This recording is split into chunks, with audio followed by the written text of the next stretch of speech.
So yun guys, so good morning. So yun today, so magkakabit tayo ng MT8 bike.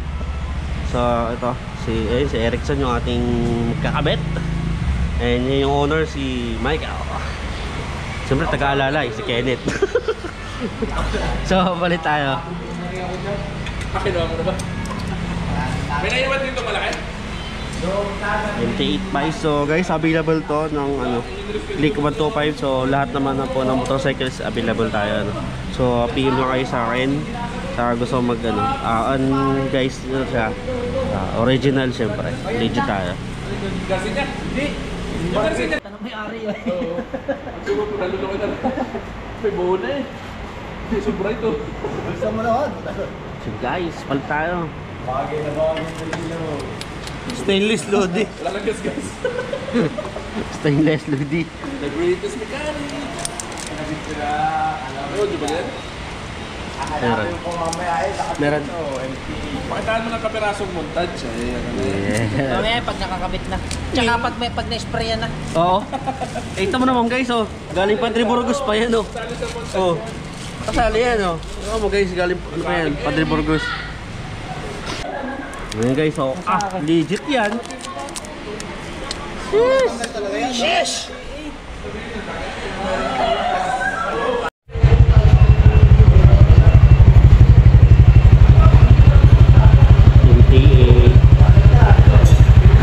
Ganyan siya guys, ang sound niya kapag naka minor.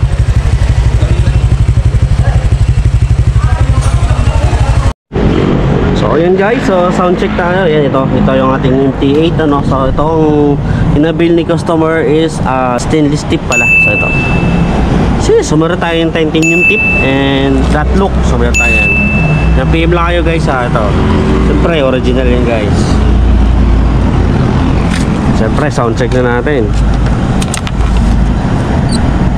And guys pala, na rin naman ito, na-reset na din namin yung kanyang ECU.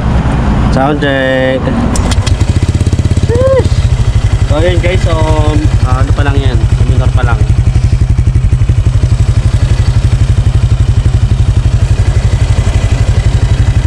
So try natin i-rev.